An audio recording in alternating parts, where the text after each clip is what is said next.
aprenderé o me acordaré de cómo se hace. Y vamos a ver esta clase. ¿La están viendo, chicos? Sí, doctora. En pantalla completa, ¿no? Sí, doctora. Ya, listo. Bueno, entonces, esta es la clase en la que... Aquí.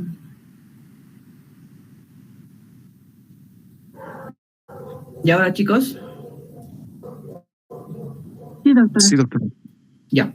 Entonces no se olviden avisarme, por favor, que no quiero quedar aquí hablando sola. Cualquier cosa. Ahora se ve, ¿verdad? Sí, doctora. Ya, perfecto. Ok, gracias. Entonces, este es el tema, aproximación al paciente con patología renal, una aproximación práctica, es la idea. Y hay que tener en cuenta, por favor, aunque pareciera que eso va a dejar de tener vigencia, yo creo que en ningún momento vamos a poder prescindir de la historia clínica al paciente. Es por eso que ya sea en niveles básicos o más avanzados, tenemos que seguir recurriendo a esta herramienta fundamental, ¿no? Que es la historia clínica, donde probablemente ya con la experiencia vamos siendo más breves en las preguntas que hacemos, porque ya como que dirigimos, pero cuando la cosa no es muy clara, entonces en lo posible hay que nomás seguir el proceso de por qué el paciente consulta, ¿no? Es decir, escucharlo más en todo lo que tiene que decir, sobre todo cuando tenemos tiempo para poder empezar a hilar posibles diagnósticos. El resumen de antecedentes personales, familiares y sociales, que no hay que olvidarlo. Los factores que lo rodean en el trabajo y en el ocio, esto también es importante porque hay patologías que pueden estar relacionadas precisamente con estas dos actividades. La medicación que recibe es algo que tampoco hay que olvidar y, por supuesto, una vez que vamos a recabar la medicación, también saber qué posibles efectos colaterales tiene y las interacciones que pueden haber entre uno y otro. El examen físico, luego, también es importante. No hay que dejar de mirar a los pacientes, si es posible, todos los días. Y si estamos en la consulta, claro, es el primer examen físico que puede ser muy minucioso en esa primera vez y luego ya solo ir focalizando algún segmento, ¿no? Por la sospecha que podamos tener ya con la historia clínica que hemos recabado. Y los exámenes complementarios también son parte fundamental de la historia clínica y de la aproximación a cualquier paciente. Entonces, ¿cómo esperaríamos nosotros evaluar a pacientes que tienen enfermedades renales en la consulta? Entonces, como siempre, para tratar de sistematizar, de estructurar nuestro pensamiento que permita que miremos al paciente y podamos empezar a hacer nuestras disquisiciones, se propone esto de que podrían haber 3 grupos de pacientes con problema renal. Aquellos enfermos sintomáticos que tienen y son referidos a la consulta de la especialidad o mismo puede ser en una consulta de medicina interna o de medicina general, son aquellos que tienen síntomas directos o indirectos de daño renal, ¿no? Los pacientes que están con hematuria, los pacientes que hablan de una orina espumosa, los pacientes que tienen edemas. Entonces hay muchos signos y síntomas que nos pueden orientar hacia un problema renal. Pero también están los pacientes asintomáticos, aquellos probablemente que están en la consulta por cualquier otro problema y de manera incidental se encuentra una alteración sugestiva de patología renal. Y aquellos pacientes que tienen enfermedades sistémicas y secundariamente hay un compromiso del riñón. Entonces, tenemos esos 3 escenarios.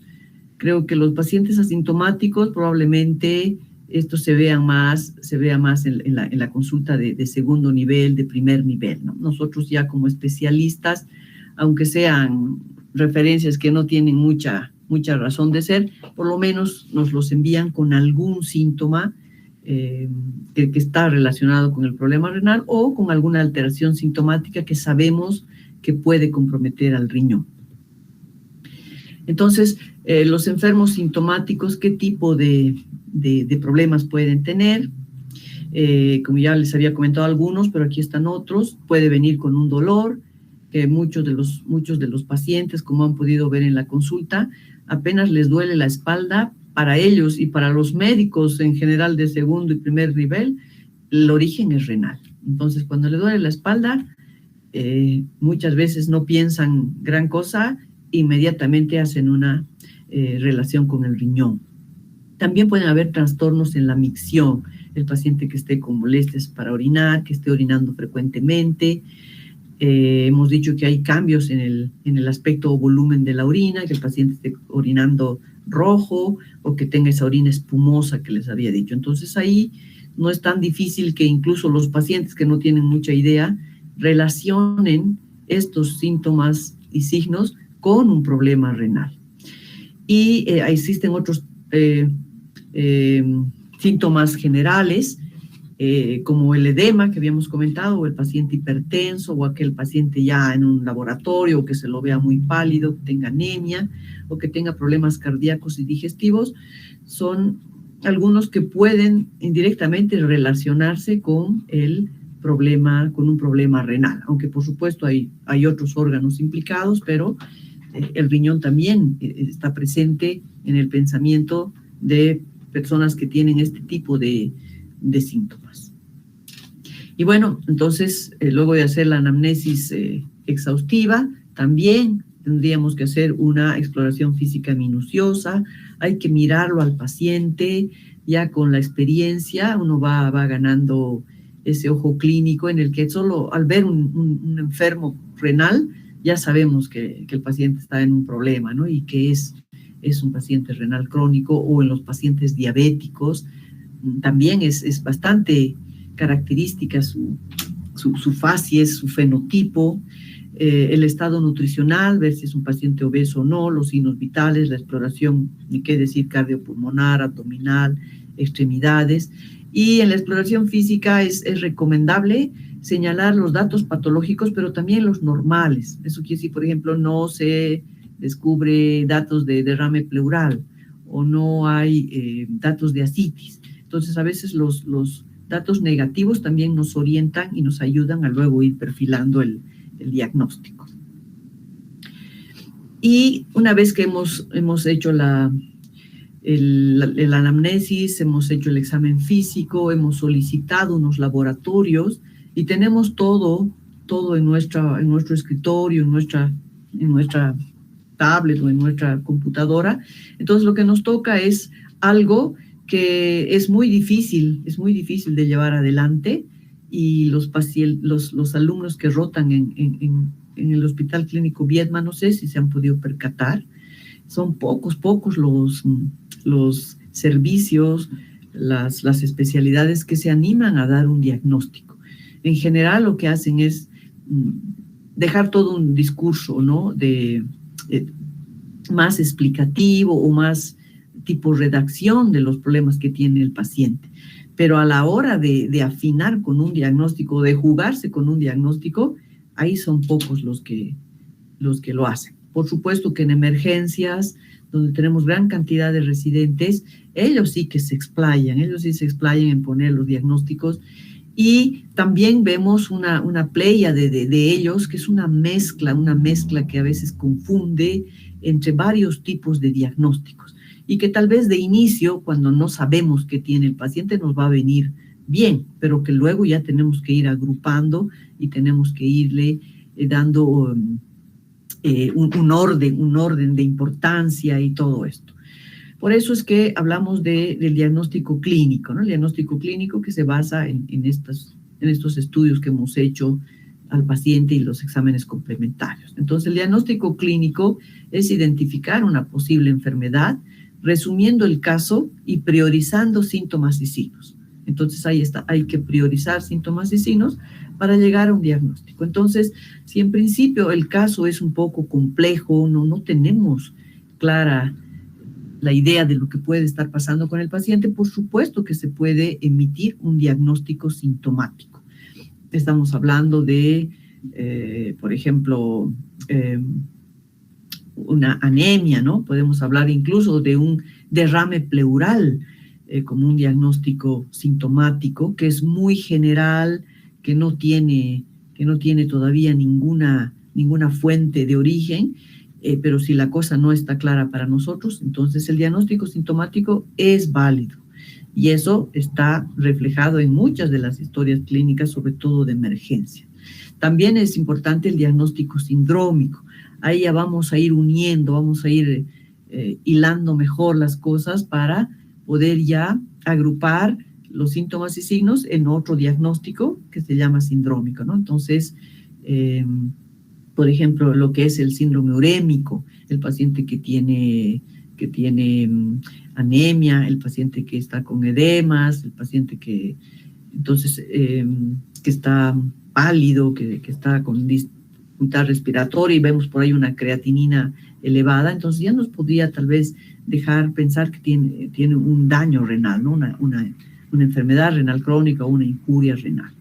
Entonces, yo creo que esto es válido de inicio, pero nuestro gran desafío es tratar de llegar a un diagnóstico más exacto, que vaya de lo muy general, porque no tenemos todavía elementos o no los hemos completado, algo más específico, pero esto sirve.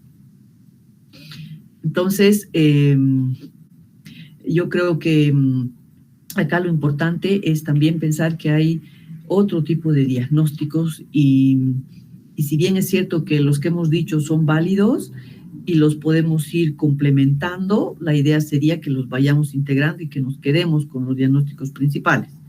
También es algo que no hacemos muy a menudo, es plantear el diagnóstico diferencial, ¿no? Como no tenemos muy claro el panorama, imaginen hablar de diagnóstico diferencial es complicado. Pero aquí también podríamos decir que se trata de un diagnóstico de exclusión, ¿verdad? Si tiene el paciente edema, si tiene el paciente disnea, si tiene el paciente derrame pleural.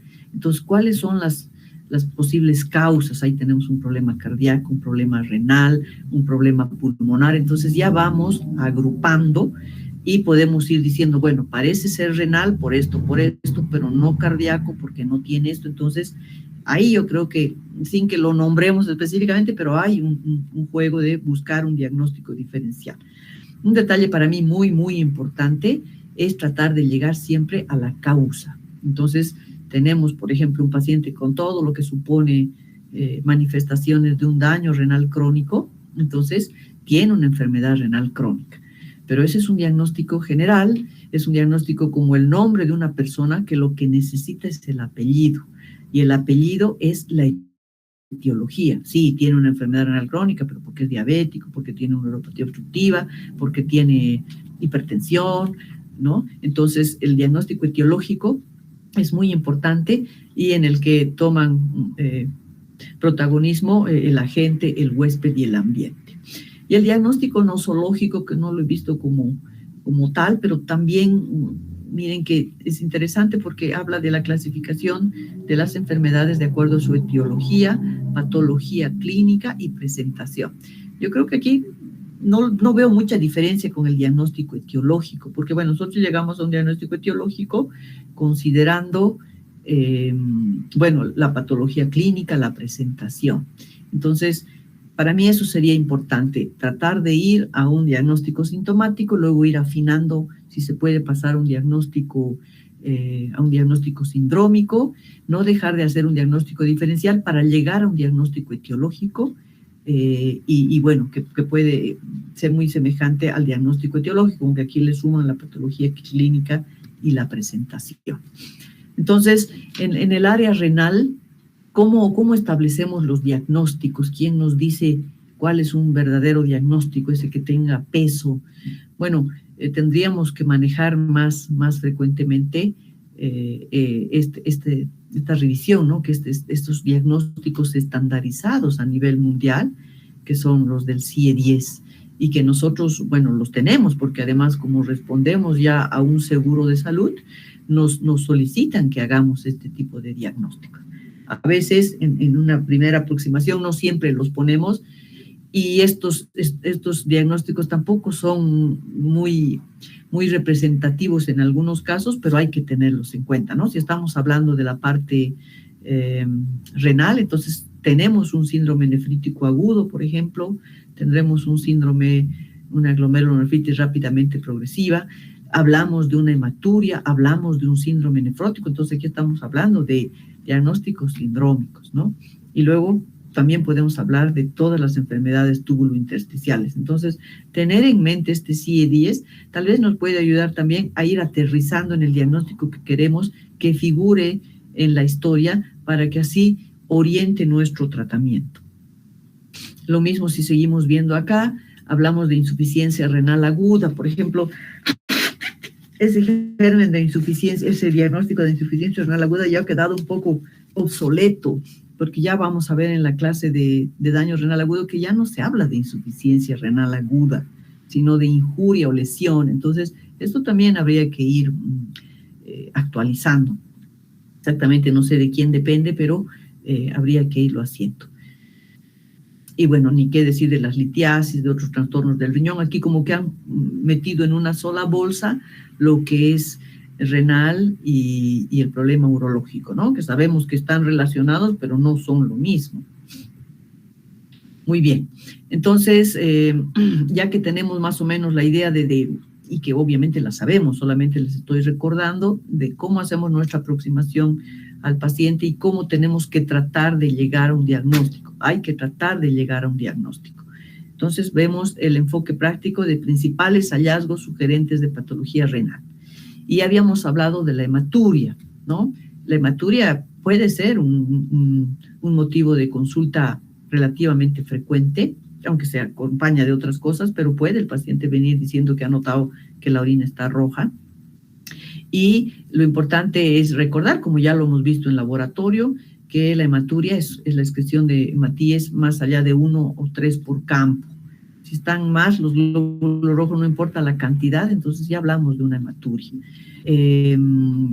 También es bueno tener en mente que hay una hematuria microscópica sintomática que está presente hasta en un 13% de adultos, sin que tenga una causa clara, pero no es lo primero que vamos a arguir cuando veamos a un paciente con hematuria, ¿no? Nuestro objetivo es llegar a un diagnóstico.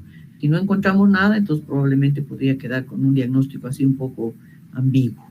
Hemos dicho que no se la busca exprofesamente,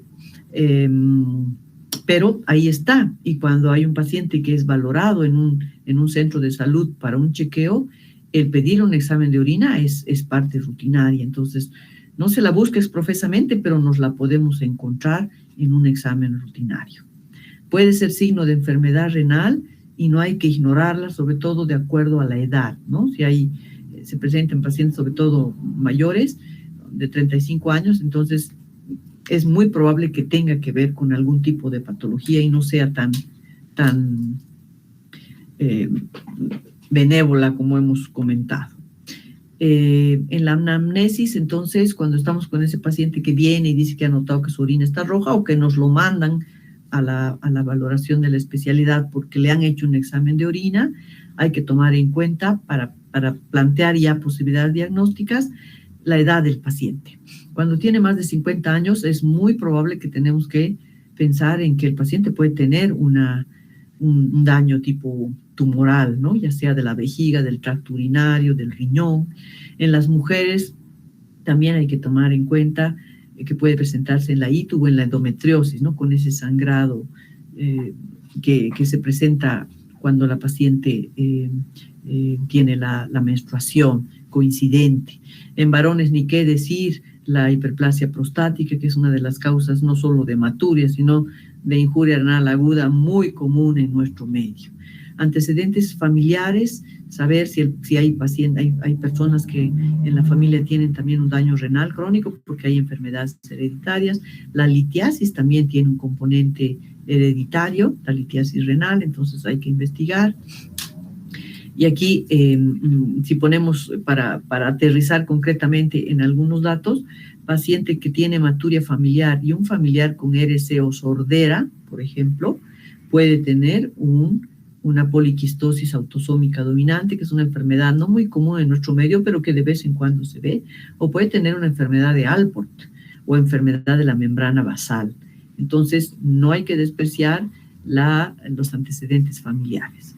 Otros antecedentes personales, sabemos también que infecciones de amígdalas o la medicación pueden condicionar, en este caso, una glomerulonefritis postestreptocócica, por ejemplo, o la medicación, algún daño renal.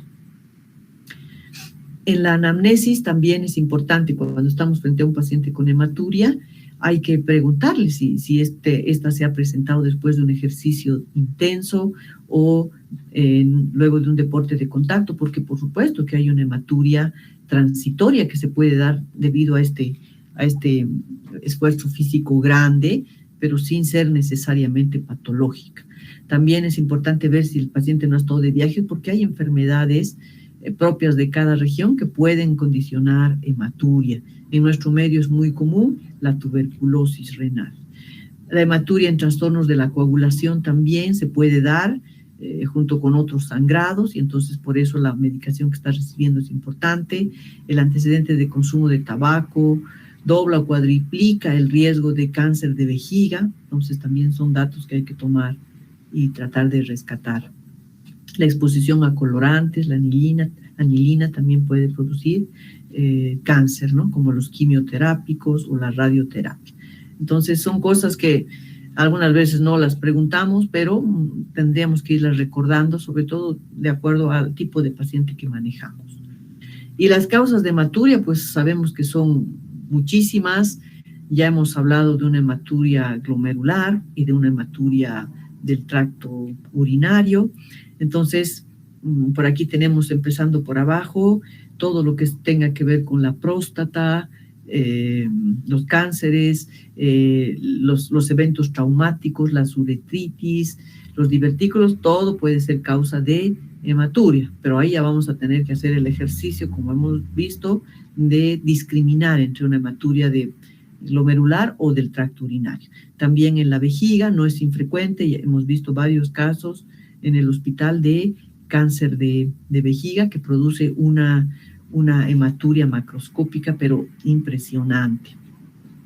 Yendo más arriba, podemos ver, bueno, todos los procesos infecciosos, la tuberculosis, como hemos visto, la esquistosomiasis, algunos que no conocemos, no vemos mucho, pero sí son causa de hematuria.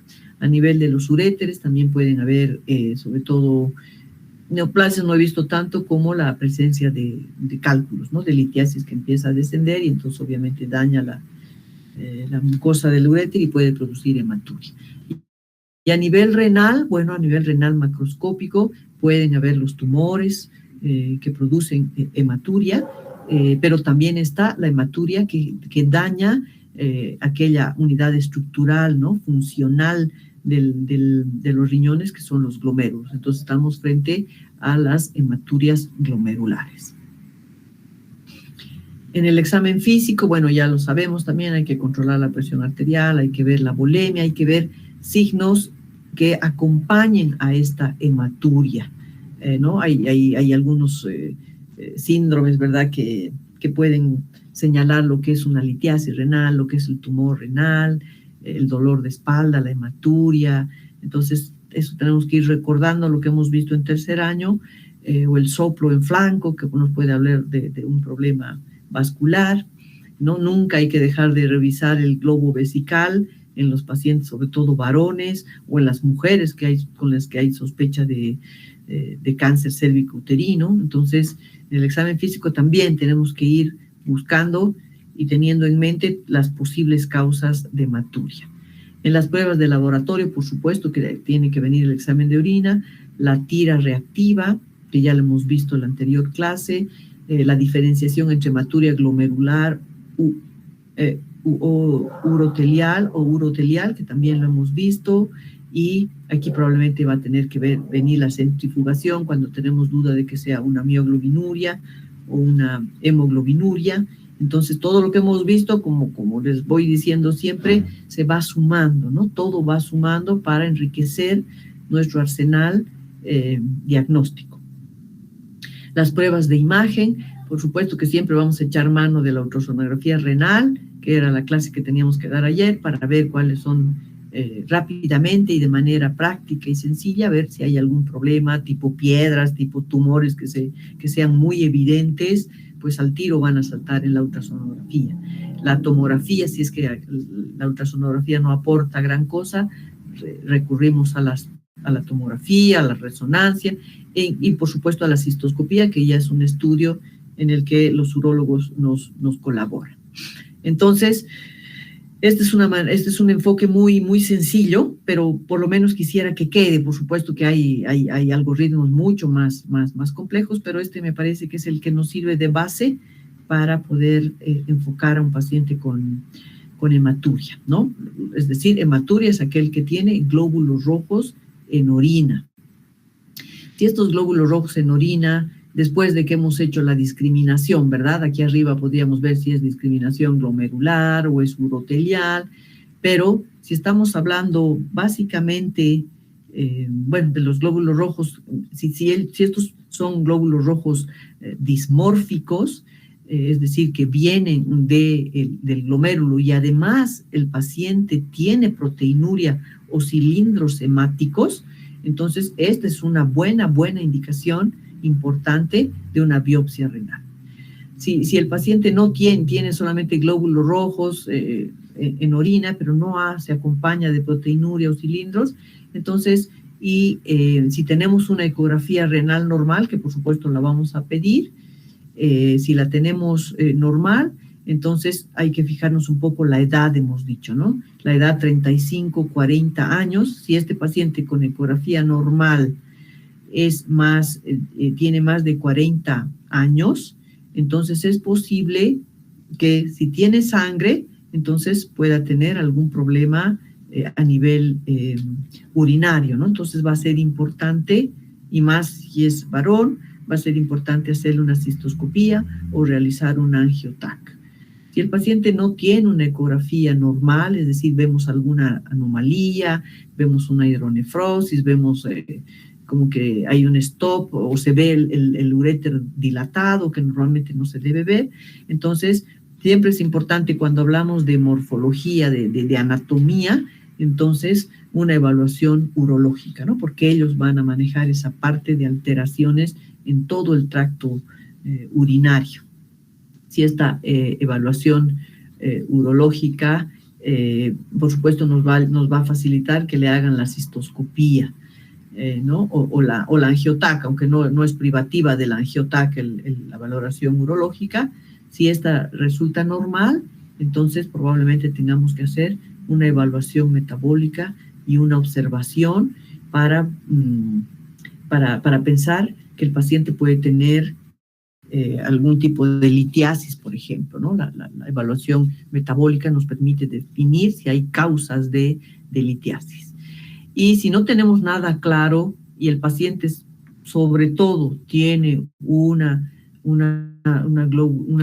hematuria con glóbulos rojos dismórficos, además acompañados de proteinuria o cilindros, entonces la biopsia renal es mandatoria. Ahí, por supuesto, antes de la biopsia renal, y aquí en el enfoque renal del paciente a nivel ya de especialidad o de un internista, puede venir todo lo que es el perfil inmunológico, básicamente para definir y determinar si tiene enfermedades sistémicas, para que la biopsia renal nos ayude a buscar una causa probable o nos ayude a determinar qué tanto impacto ha tenido esa enfermedad sistémica. ¿Muy bien? Entonces, lo importante es que quede que si la hematuria es del tracto urinario con una morfología normal, entonces lo más probable es que podríamos referirlo tranquilamente al urólogo para que él se haga cargo de buscarle la ecografía, de hacerle una cistoscopía y demás, descartar neoplasias, descartar litiasis o finalmente una infección de cultivo para beca en orina, que hemos dicho que es común. Pero si la hematuria es más de origen glomerular, por supuesto, esto es territorio del nefrólogo, que tiene que proceder a hacer la biopsia renal. Nada de esto se da en nuestro medio. En el segundo y el primer nivel, pues la preparación, o no sé si si la desidia de los médicos en general es tan grande que ni siquiera llegan a hacer un estudio mínimo como es determinar la etiología de la hematuria, o perdón, la naturaleza de la hematuria, para hacer la referencia a quien corresponda, ya sea al urólogo o al nefrólogo. Directamente la gente ve hematuria y como en la mayoría de las ecografías de los segundos niveles, no sé qué pasa, encuentran una piedrita, lo primero que hacen es enviar al nefrólogo. Entonces, prácticamente los nefrólogos estamos valorando muchos pacientes con hematuria. No digo que no lo hagan los urólogos, pero si se hiciera un buen rastrillaje, un buen abordaje, un buen diagnóstico inicial en el primer y el segundo nivel, nosotros no estaríamos viendo tantos pacientes como vemos con litiasis renal sobre todo.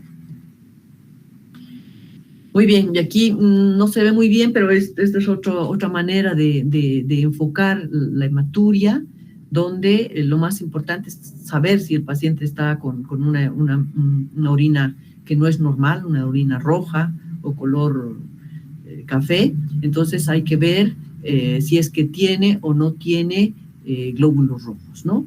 Esa relación de color más presencia de glóbulos rojos, hablar de una hematuria. Si es una hematuria macroscópica también tenemos que ir viendo lo que ya les he dicho, ¿no? Ver la morfología, si son dismórficos o no, y dependiendo de cómo estén los glóbulos rojos, ahí se van completando, ya sea con una evaluación de la función renal, se pueden pedir algunos otros estudios como C3, C4, se puede ver un cultivo, por supuesto que es importante, la ultrasonografía, y es así como se va llegando a un diagnóstico para poder decir en qué momento referir al nefrólogo.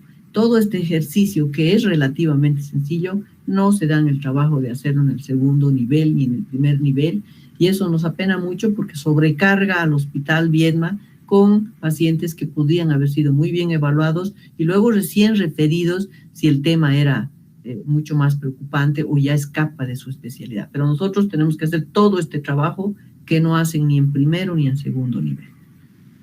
Muy bien, luego pasamos a la proteinuria, que es otra causa importante, que sabemos que comienza con la tira reactiva en nuestro medio, es un examen de orina al que le meten la tira reactiva, y hemos dicho que si sale positiva ya estamos hablando de que el paciente puede tener o tiene una albuminuria moderada, ¿no? Porque la tira reactiva, les había dicho, detecta una concentración de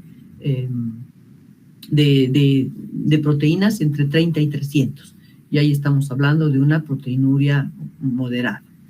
En general se dice que no es aconsejable utilizar como cribado en población en general.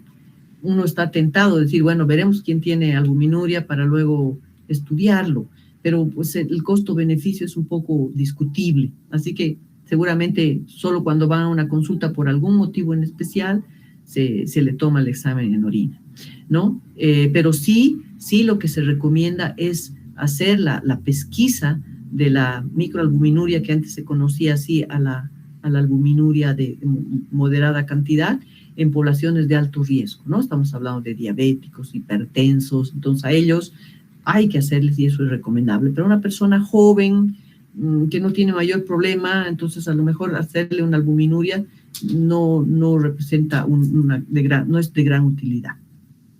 El resultado alterado debería correlacionarse con la proteinuria de 24 horas o con el cociente albúmina-creatinina.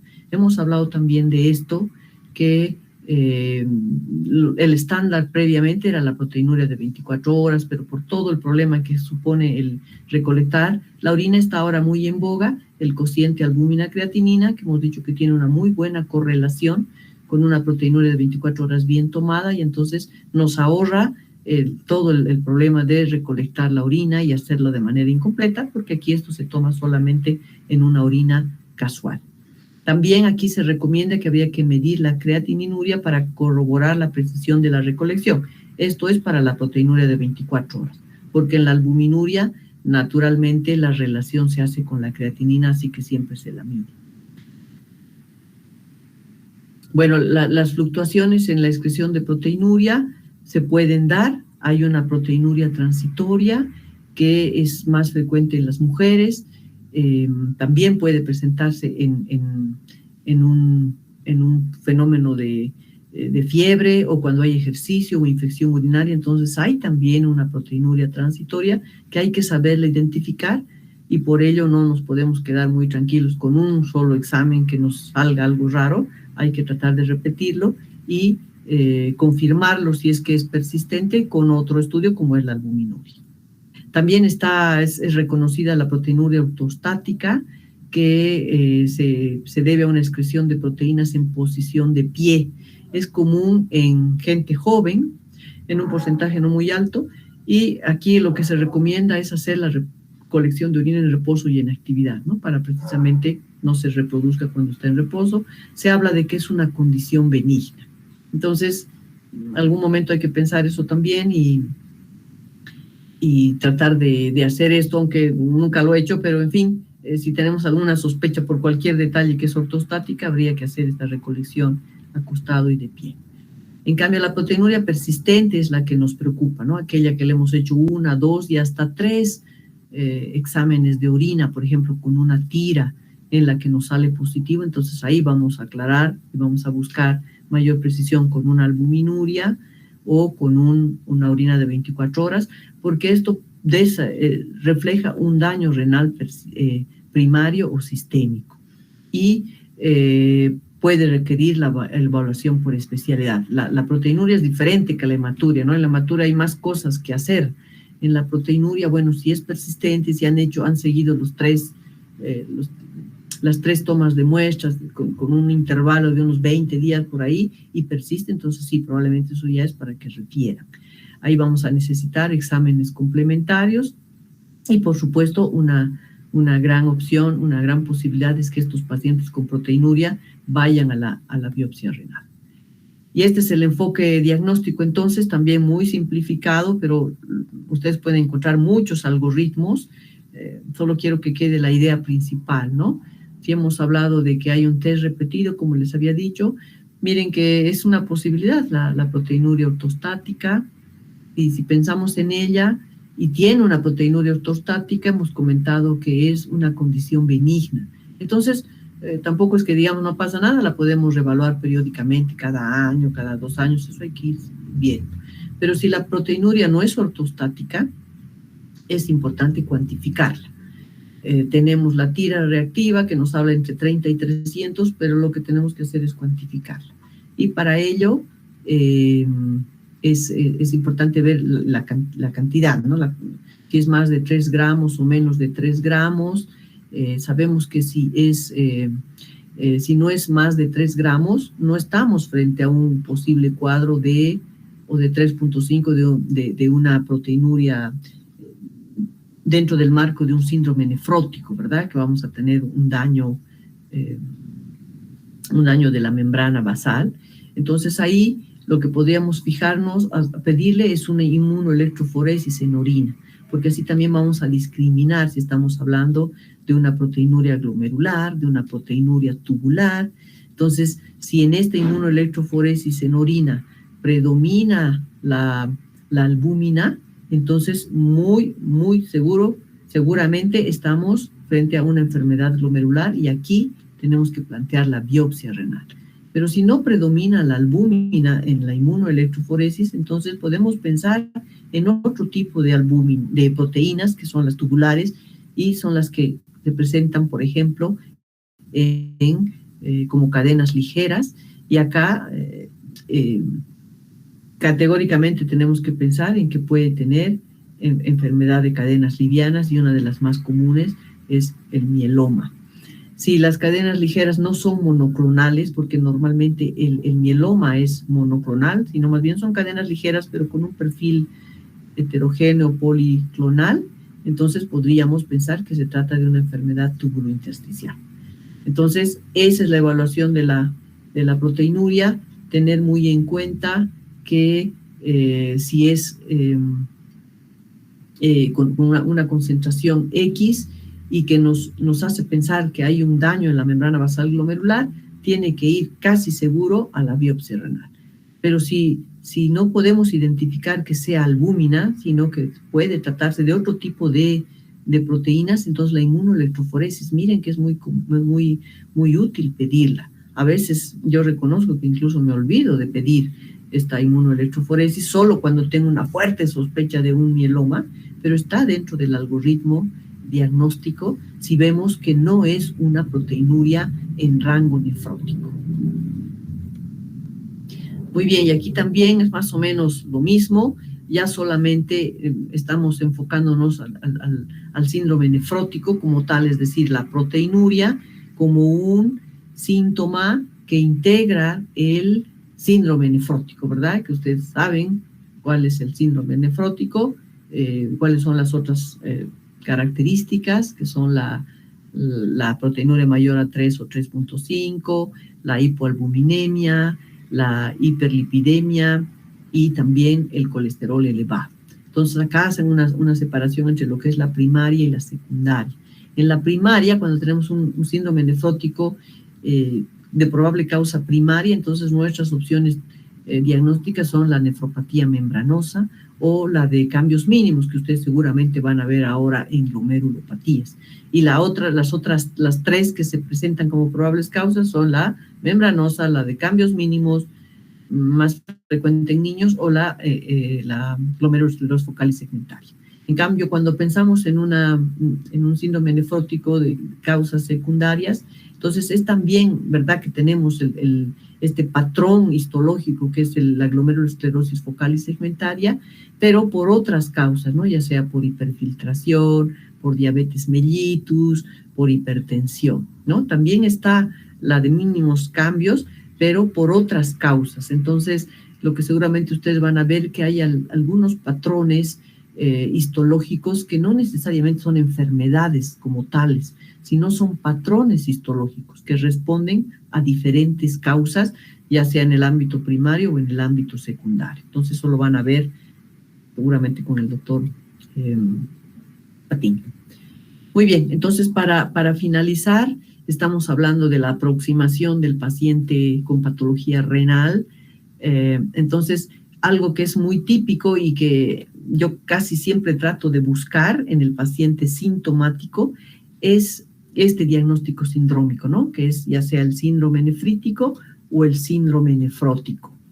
Entonces, ¿hay diferencia entre ambos? Pues sí, las hay, son muy útiles a la hora de enfocar el posible diagnóstico, ¿no?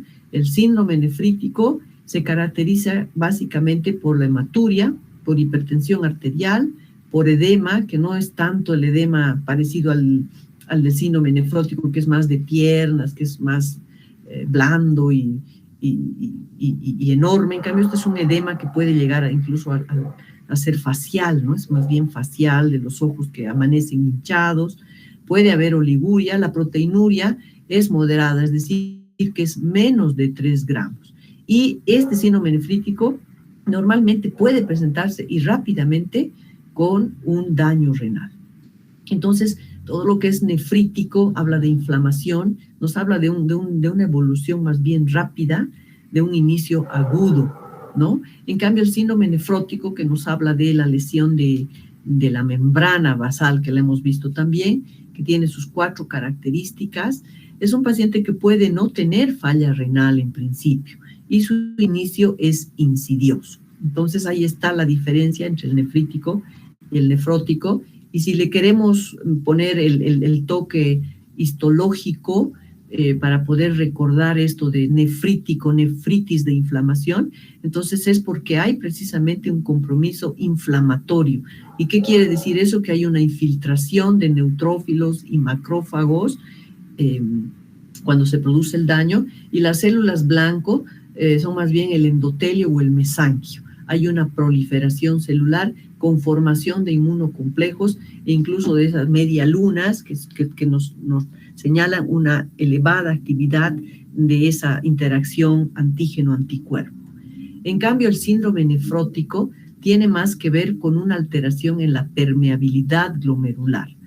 Y si hablamos de permeabilidad glomerular, bueno, pues las células blanco por excelencia son los podocitos que hemos visto, esas 3, como la membrana basal tiene su barrera para evitar la filtración de proteínas.